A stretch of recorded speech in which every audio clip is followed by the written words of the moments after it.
Et voilà, Madame, Messieurs, c'est un grand plaisir pour moi de vous retrouver dans le cadre de notre magazine Question électorale. C'est votre magazine qui vous parle comme ça des élections parce que nous sommes dans la République démocratique du Congo. Nos gouvernants ont eu l'habitude d'être élus par la population. Alors nous avançons petit à petit vers les élections de 2023. Aujourd'hui, nous allons donner la parole à un expert, mais informaticien. Il s'agit du docteur ingénieur Kassengedia Mutumbe Pierre. Il est directeur général honoraire de l'ISTA. Il est président de l'OICO, Ordre des informaticiens du Congo. Docteur ingénieur, bienvenue. Bonjour madame. Vous avez un CV costaud, c'est ça? Bon, ça c'est... Bon, je ne sais pas si c'est costaud, mais j'ai quand même un certain parcours. Vous êtes président de l'OICO, Ordre des informaticiens du Congo, c'est ça? Oui. C'est ça, ça existe depuis quand? Depuis 7 ans. Depuis 7 ans. Et votre travail en action sur le terrain? Oui, bon, disons que ce qui est vrai, c'est que on a mis un peu les choses en veilleuse, compte tenu du fait que quand j'étais directeur général de l'ISTA, ça me prenait beaucoup de temps. Oui. Mais maintenant, nous allons reprendre nos activités et surtout pour faire voter la loi. La loi. Concernant comme l'ordre des avocats, les autres, oui. Des architectes, et maintenant ce sera pour les informaticiens. C'est un secteur compliqué, hein. Il y a tellement de tricheries dedans. Je ne sais pas si vous y arriverez à convaincre la population qui a quand même la crédibilité dans ces domaines. Bon, vous savez, la crédibilité dépend des acteurs. Okay. Si les personnes qui évoluent dans une association ont un comportement conforme à l'éthique et à la déontologie, avec le temps, les gens seront convaincus. Ok. Aujourd'hui, on va parler des élections en termes informatiques. Oui. C'est ça. Oui. Vous êtes à l'aise dans ça? Ok. Alors, Madame, Messieurs, avant d'aller plus loin avec notre invité, je vais demander à la régie de nous balancer les activités, une activité de la CENI.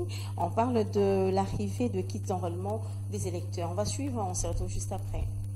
Le rapporteur de la Commission électorale nationale indépendante, Patricia Ntseya, a réceptionné ce lundi 19 septembre à l'aéroport international d'Njili le premier lot des kits d'enrôlement des électeurs fournis par l'entreprise sud-coréenne Miru System. La CENI va désormais se mettre au travail par le test grandeur nature. Ces derniers a pour objectif de vérifier la conformité du matériel proposé par le fournisseur en rapport avec les exigences fixées par la CENI dans les dossiers d'appel d'offres internationales et de s'assurer de la fonctionnalité de ces matériels. Notre présence à l'aéroport international de Njili s'inscrit dans la suite de la mission que nous avons effectuée tout récemment en Corée du Sud pour lancer la production des kits qui vont servir à l'identification et l'inscription des électeurs, donc à l'enrôlement.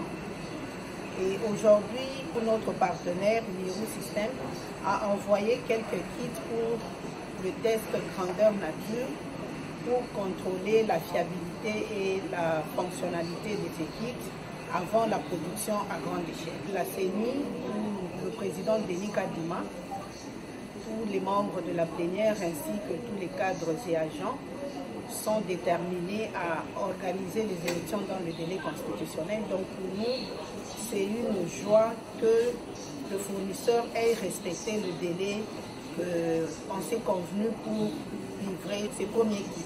Ces textes permettra aussi d'étudier les comportements du matériel et du logiciel en situation réelle d'exploitation et d'apprécier les temps d'identification moyens d'un électeur pour en déduire les temps d'enrôlement de la population. Parmi les antennes retenues pour ces tests figure celle de Luozi au Congo central, une équipe composée de membres de la plénière de la CENI, signalant que cette équipe est en mission de repérage des sites et aussi elle a démarré la sensibilisation des proximités concernant notamment de nouveaux majeurs au test grandeur nature prévu ce mercredi 21 septembre 2022. Et voilà, le train de la CENI est en marche, professeur Kassengedia. Vous avez animé il n'y a pas longtemps une conférence sur la technologie des blockchains. Vous êtes dedans, je voudrais savoir c'est quoi cette technologie des blockchains? Bon, d'abord j'ai animé une conférence, c'était à ULK, l'Université libre de Kinshasa. Okay. Par lequel je montrais comment est-ce qu'on peut utiliser les systèmes d'information, comment on peut améliorer les systèmes d'information électorale en utilisant les technologies blockchain. Bon, en fait, la technologie blockchain C'est cette technologie qui est à la base de la monnaie Bitcoin. Ok. Je crois que vous avez entendu parler de la crypto-monnaie Bitcoin. Une crypto-monnaie veut dire simplement une monnaie très sécurisée. Sécurisée, protégée. Oui. Voilà. Okay. À l'origine, cette technologie a été mise au point, introduite par un certain Satoshi Nakamoto. En fait, c'est un pseudonyme, puisque les personnes qui ont conçu n'ont pas voulu faire apparaître leur nom pour des raisons évidentes. Ils sont restés dans l'anonymat. Dans l'anonymat, pour des raisons plus de sécurité aussi. Okay, oui. Alors, on a constaté que cette technologie ne peut pas se limiter seulement pour la crypto-monnaie, mais elle peut être appliquée dans d'autres domaines. Okay. Alors, quelle est la particularité de cette technologie? La particularité, c'est que vous avez un réseau avec plusieurs nœuds et vous n'avez pas une entité centralisante. Puisque vous savez, lorsque vous avez une entité centralisante, qu'est-ce qui se passe? Ça peut arriver qu'il y ait des défaillances au niveau de cette entité. Ça peut être une défaillance non voulue, comme une défaillance intentionnelle. Alors, ce qui fait que les gens peuvent se méfier. Alors, avec la technologie blockchain, vous n'avez plus d'entité centralisante. Vous avez plusieurs nœuds. Et puis, au lieu d'avoir un fichier central ou un serveur central où sont stockées les données, vous avez un registre, c'est un registre électronique bien sûr, où sont enregistrées toutes les transactions. Et ce qui fait que chaque nœud a ces registres-là, et chaque nœud peut voir toutes les transactions qui sont effectuées. Et puis, cette technologie a la propriété de ce qu'on appelle immuabilité, c'est-à-dire que lorsqu'une transaction a été enregistrée, vous ne pouvez pas la changer. Elle doit rester comme telle. Donc, ça sera en quelque sorte codifié, c'est ça?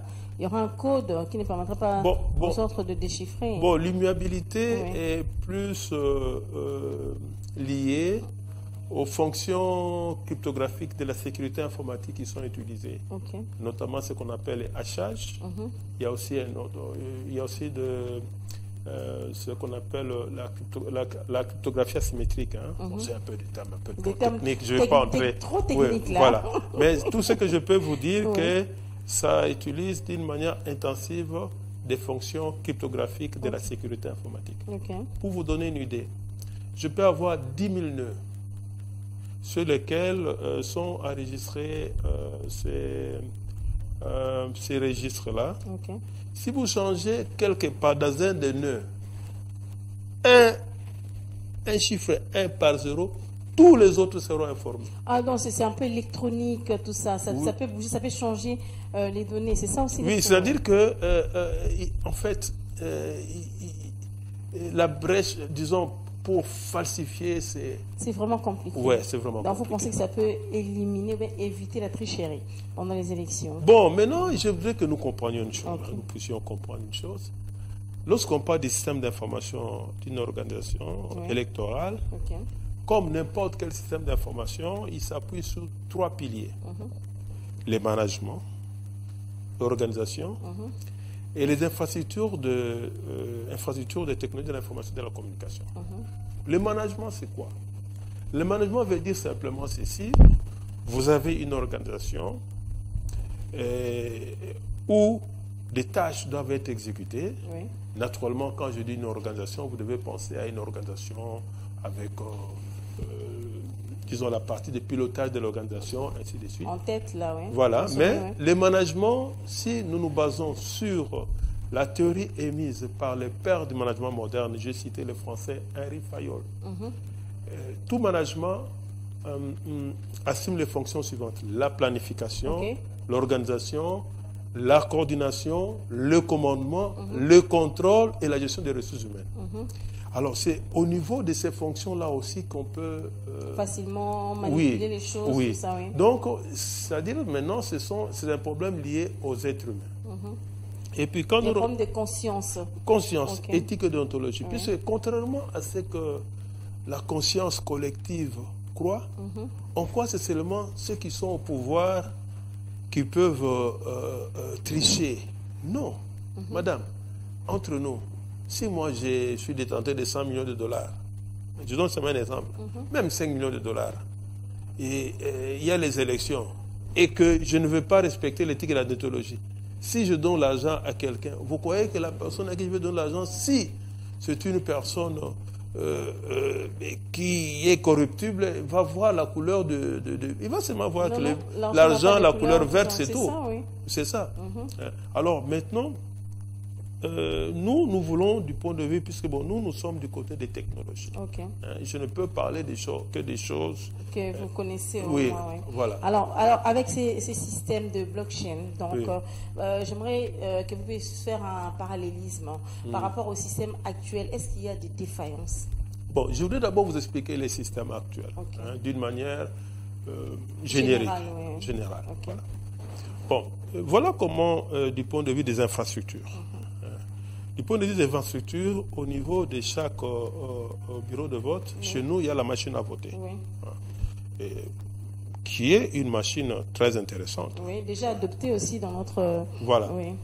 Alors, comment se passent les choses? Vous venez vous voter. Maintenant, les données de cette machine, ça doit être envoyé vers un central régional. Ça, c'est les systèmes actuels. Actuels, voilà. Maintenant, les systèmes régionaux, c'est selon des régions, naturellement. Après, les données de ce central régional seront envoyées vers un serveur central. Ça arrive au niveau du serveur central. Bon. Maintenant, quand on dit fraude, les fraudes, ça peut être fait à différents niveaux. Bon. Pas au niveau régional, parce que là, il faut faire monter les données. Non, même au niveau régional. Écoutez, vous savez, la personne qui veut frauder, il cherche. Il sait comment c'est comme même lorsqu'on envoie, même lorsqu'on transmet l'information de la machine à voter vers comment je peux dire, les serveurs centrales. Non, régional d'abord. Généralement, nous, ça se passe par transmission sans fil. Bon, Dieu merci que les machines à voter utilisent un protocole de chiffrement symétrique qu'on appelle AES-256 et qui est aujourd'hui, lorsqu'on regarde dans le domaine de la cryptographie symétrique, c'est parmi les plus forts au monde. C'est-à-dire que pour casser ces cryptosystèmes, c'est compliqué, c'est difficile. Très difficile, très difficile. C'est-à-dire que nous parlons de la complexité exponentielle. C'est très compliqué. Ce qui fait qu'il est difficile que vous puissiez mettre des équipements de mise à l'écoute pour prendre l'information pendant ces niveaux-là. Voilà. Donc, quand ça arrive au niveau régional, maintenant... maintenant, là où les gens pensent qu'il peut y avoir quelque chose, les gens pensent que c'est au niveau du serveur central. Oui, surtout ça, oui. Voilà, les gens pensent. La base des données. À tort ou à raison. À raison, oui. Voilà. Sans pour autant connaître les vrais. Bon, maintenant, avec le système blockchain, il n'y aura plus de serveur central. Ah bon, comment on va se développer?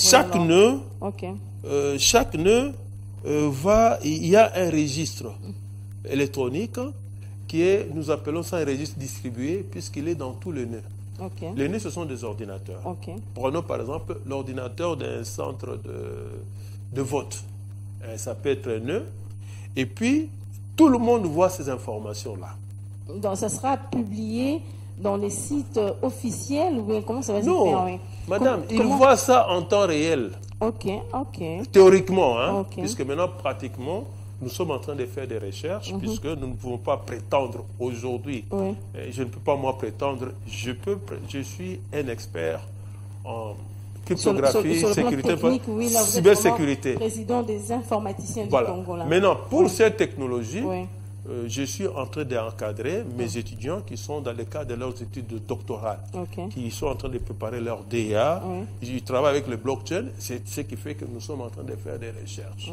Nous ne pouvons pas prétendre aujourd'hui... Encore en termes de recherche, mais quand même, vous voyez que ce système est mieux que les systèmes actuels. Non, nous disons que ce système résout certains problèmes, mais ce n'est pas le seul problème. Il y a aussi d'autres problèmes.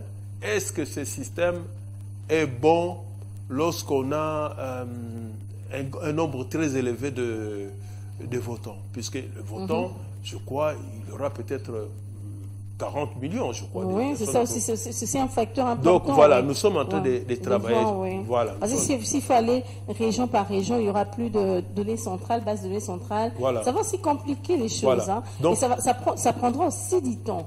Facteur temps aussi, oui. Oui. Et les gens vont élire et puis attendre les résultats après une année, après 2 ans, le temps de déchiffrer, de vérifier tout ça. Ça va prendre beaucoup de temps, oui. Non, c'est que moi, je peux vous dire, je ne peux pas me prononcer par rapport à ça. Avec le temps, les recherches, là, nous allons pouvoir dire avec exactitude comment les choses se passent. Mais ça ne sera pas appliqué en 2023, ça c'est sûr. Et même si nous étions prêts, culturellement parlant, ce n'est pas sage. Oui, ça, il faut que les gens... Nous, même si nous étions prêts, culturellement parlant, ce n'est pas sage d'amener comme ça, vous effrayez les gens. C'est encore brut. Il faut que les gens soient préparés.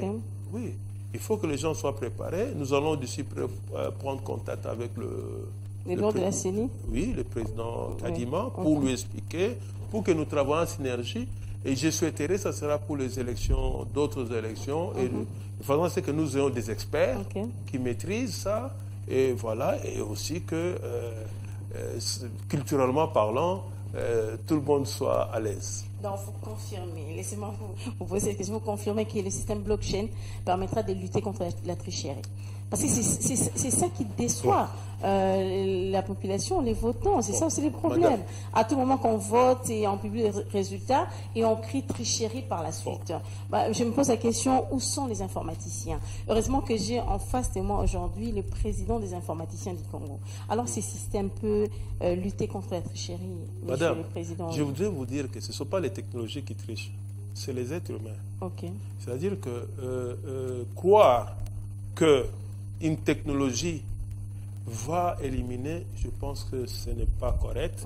Ça peut diminuer la brèche, oui. Ça peut diminuer quand même. Ah oui, mais dire que, je voudrais que vous sachiez que la tricherie, ce sont les êtres humains. Quelles que soient les technologies que vous leur donnez, si les gens veulent tricher, ils vont tricher, mais seulement la brèche. Avec une technologie ou une autre, la brèche peut être petite ou grande. Et puis, concernant la tricherie, ce n'est pas seulement les gens qui sont au pouvoir qui peuvent tricher. Même tout le monde, oui. Tout le monde peut tricher. C'est vraiment question d'avoir les moyens. Oui. C'est ainsi que moi, j'ai dit, parmi les propositions que nous avions faites, il faut aussi arriver, nous devons arriver à travailler pour que, sur l'échiquier politique, qu'il y ait confiance entre le gouvernant et les opposants. Que le gouvernant traite les opposants d'une bonne manière, en bon père de famille, d'autant plus que beaucoup de gouvernants ont été des opposants. Donc ne faites pas d'autres. Voilà, ne faites pas d'autres ce que vous n'aurez pas aimé qu'on vous fasse, mais aussi ceux qui sont à l'opposition, faites une opposition constructive. Alors, professeur, à quel niveau la machine à voter posait un problème? Parce que les gens ont crié, on ne veut pas de la machine à voter, pas ceci, cela.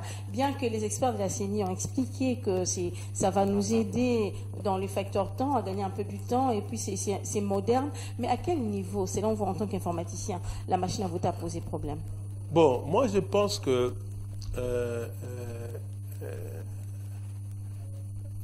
vous savez, la machine à voter, selon mon humble point de vue, la machine à voter devait d'abord être introduite au niveau des universités. Il fallait que nous autres, et ça je vous dis, la machine à voter est victime d'un préjugé négatif, de la suspicion. Les gens détestent cela déjà, sans pour autant. Mais comme tel, puisque ceux qui ont conçu, ça j'aimerais vous dire, ceux qui ont conçu les spécifications techniques, même les schémas logiques des applicatifs qui sont utilisés dans la machine à voter sont nos anciens étudiants. C'est bon? Ah oui, ce sont nos étudiants qui nous avons formés au département mathématiques et informatique, la faculté des sciences de l'UNIKIN, où je suis professeur dans le domaine des génie informatique. C'est eux qui ont conçu cela et ça a été envoyé en Corée du Sud, où ça a été implémenté pour la simple raison que les Coréens ont les technologies pour implémenter ces solutions. Voilà. En soi, la machine à voter, je pense que ce n'est pas... Tout dépend de la manière dont nous nous organisons. Tout dépend de la manière dont la confiance mutuelle entre ceux qui gouvernent et les autres, je pense qu'on ne doit pas... Donc c'est pour la machine à voter. Oui. Donc à quelle étape peut intervenir la tricherie dans la machine à voter? Parce que les gens ont voté dans les dépouillements, à quelle étape pendant les élections? Pour moi, pour la machine à voter, bon, je ne peux pas... c'est un peu difficile, je dirais, au niveau de la machine à voter. Bon, à moins que on fasse, qu'il y ait des gens, par exemple, je ne sais pas moi, on trouve des astuces. Je donne seulement un exemple où une même personne vote 2 fois. Ok. Mais normalement... c'est aussi possible. Non, puisque normalement une personne voter 2 fois, c'est difficile, puisque l'identification s'est faite par des moyens biométriques. Et biométrique, ça veut dire quelque chose lié... Si une personne fait l'enrôlement, il peut le faire 2 fois. Mais ce que moi, ce que je dis, c'est quoi? Parce que vous me posez, d'abord, je voudrais dire que ça, il faut poser aux fraudeurs. Mais on a vu ça, une personne qui a 2 cartes d'électeur. C'est ce que j'ai dit. C'est enrôlé 2 fois. C'est ce que moi j'ai dit. Votre système-là n'a pas pu repérer ces choses. Mais normalement, c'est pourquoi j'ai dit que normalement, il y a une identification avec des moyens biométriques. Ça peut être, chez nous, c'est empreinte digitale. Ça peut aussi être la rétine des yeux ou un peu le visage, le visage, la forme faciale. Ça peut être, mais chez nous, c'est... alors, c'est là où les gens peuvent tricher dans ce sens-là. On envoie une personne 2e fois avec une carte d'identité ou... Je ne sais pas moi, il y a des gens, excusez-moi, qui brûlent même leur... Les Congolais. Mais c'est quand même... Ils sont compliqués. Hein? Oui. Ils ont plusieurs stratégies. Mais ce que moi je peux dire, que sans machine à voter, on peut quand même frauder plus qu'avec la machine à voter. Plus que la machine à voter, Donc la machine à voter réduit au moins la tricherie. Oui. Et avec votre système blockchain, c'est vraiment compatible. Bon. Nous, ce qu'on dit avec le blockchain, maintenant, il faut voir aussi comment on va implémenter ça. On doit voir comment... Mais au moins, ça résout le problème de la centralisation. Dans ce sens qu'il n'y aura plus un serveur central. Ok, mais c'est comme si on publiait les résultats bureau des votes par bureau des votes. C'est ça le problème aussi. Bon, madame... Ça va prendre du temps. Non, moi, je pense que vous posez des problèmes d'ordre organisationnel. Ça, je pense que ce sont les spécialistes de la CENI qui sont mieux placés pour répondre à cette question. C'est à vous de les convaincre. Parce qu'aujourd'hui, le président Kadima peut se dire d'accord, je vais accepter la proposition du professeur Kassengedi. Je peux l'accepter. Mais à vous maintenant de les convaincre. Madame, voilà comment les choses, on travaille normalement. Ce n'est pas puisque j'amène une solution technologique que directement l'adopte. On doit voir est-ce que cette solutions technologiques par rapport à la manière de travailler, ça va fonctionner comment. Donc il faut à côté de ça aussi une certaine organisation qu'on doit asseoir. Voilà, on va parler du fichier électoral. Vous allez donner votre point de vue par rapport à l'uniformisation de ces fichiers électoraux. Comment cela peut se faire pour que ce soit un peu de manière cohérente? Bon, je pense que quand vous parlez uniformisation, je pense que ce qui est important concernant les fichiers électoraux, c'est la fiabilité du fichier. La fiabilité veut dire quoi? La fiabilité veut dire que c'est un fichier qui a connu un toilettage correct. Un toilettage correct veut dire, par exemple, vous éliminez des doublons. Il y a des personnes qui sont décédées. Voilà. Il y a des personnes qui sont plus dans la ville. Voilà. Qui sont en dehors du pays. Tout ça, c'est un groupe. Voilà, c'est dans ce sens-là. Oui, c'est beaucoup plus des informaticiens qui les font. Oui, ce sont des informaticiens, mais ils doivent le faire en respectant des règles quand même. Mais c'est possible de nettoyer ces fichiers, de rendre un fichier vraiment uniforme. Oui, c'est possible, puisque n'oublions pas une chose. l'enrôlement s'est fait à une période bien déterminée. Ok. Et puis les élections, après un temps.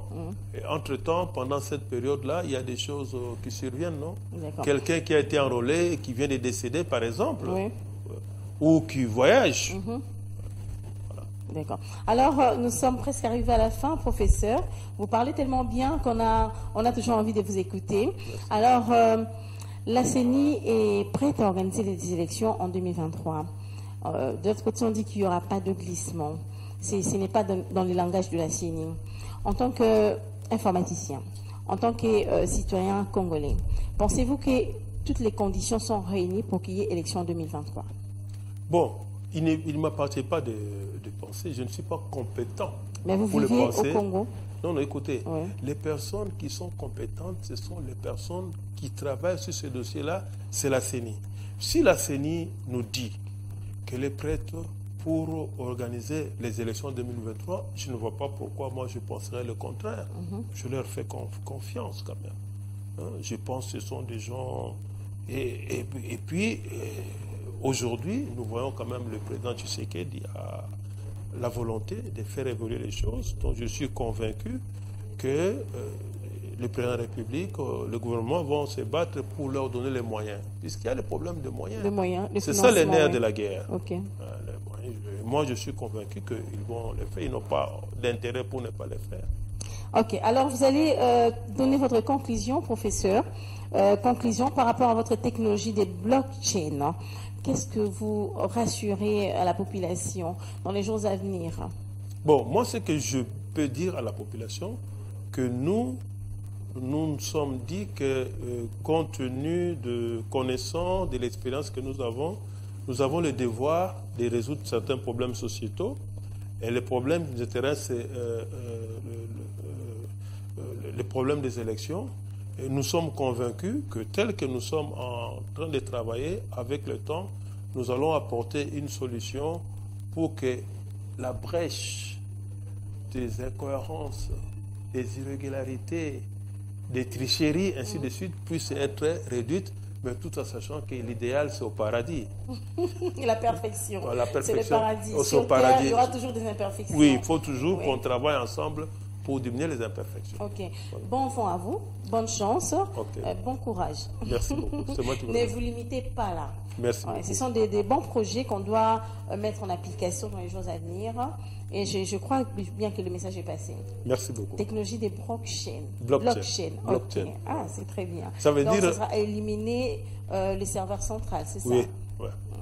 C'est ça, je dirais, sa première propriété. Ok. Éliminer. Donc, il n'y aura pas moyen. Donc, on va réduire la tricherie. Oui.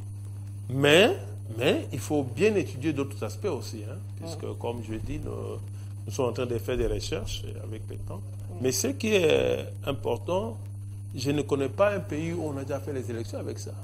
Ah, ok. Oui, à ce que Nous je sais. serons donc le premier pays à le faire. Oui, ou disons parmi les premiers. Parmi les premiers. C'est pourquoi il faut être prudent. C'est une idée qui émane de...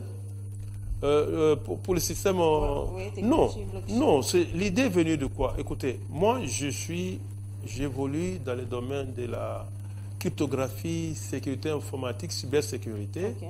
Or, cette technologie fait partie, ce sont des technologies du domaine de la sécurité informatique. C'est ainsi que nous disons, est-ce que ça ne peut pas nous aider à résoudre tel problème? Mais depuis ce temps, vous étiez où? Mais depuis ce temps, madame, on faisait aussi autre chose, non? Être patriote. Hein? Oui, oui, chaque chose a son temps. D'accord. Merci, professeur. C'était juste pour vous taquiner. Ok. Merci, professeur, d'avoir répondu à toutes nos questions. Les portes de cette télévision resteront toujours ouvertes hein, en cas de besoin. Nous aurons toujours besoin de votre intelligentsia. Merci. C'est moi qui vous remercie, madame. Merci beaucoup. Madame, Messieurs, nous sommes arrivés à la fin de ce magazine Question électorale. Nous avons eu l'insigne honneur de recevoir pour vous le docteur ingénieur, il faut bien le dire, hein, docteur ingénieur Kassingedia Motumbe Pierre. Je ne vais pas massacrer les noms. Hein. Okay. Il est directeur général honoraire de l'ISTA, c'est ça, et puis président de l'OICO, Ordre des informaticiens du Congo. Professeur, merci beaucoup hein, de nous avoir éclairé en tout cas. ensemble, nous allons parler deux élections. Le professeur Kassengedia est en train d'étudier une nouvelle technologie pour la crédibilité des élections, la technologie blockchain. Ça consistera à réduire la tricherie pendant les élections, c'est ça. Donc, on va travailler nœud par nœud, c'est ça. Je suis maintenant informaticienne. Merci pour la formation. Merci à l'équipe qui m'a accompagnée. Je dis merci à André, merci à Eric Ndungala, merci à Papa Philémon. Papa Philémon, merci beaucoup. Motolanzambe. Merci à Papa Freddy Le Doyen. Et merci aussi à Lazik Makukula. On va se retrouver prochainement pour un autre numéro de questions électorales. À très bientôt. Bye bye.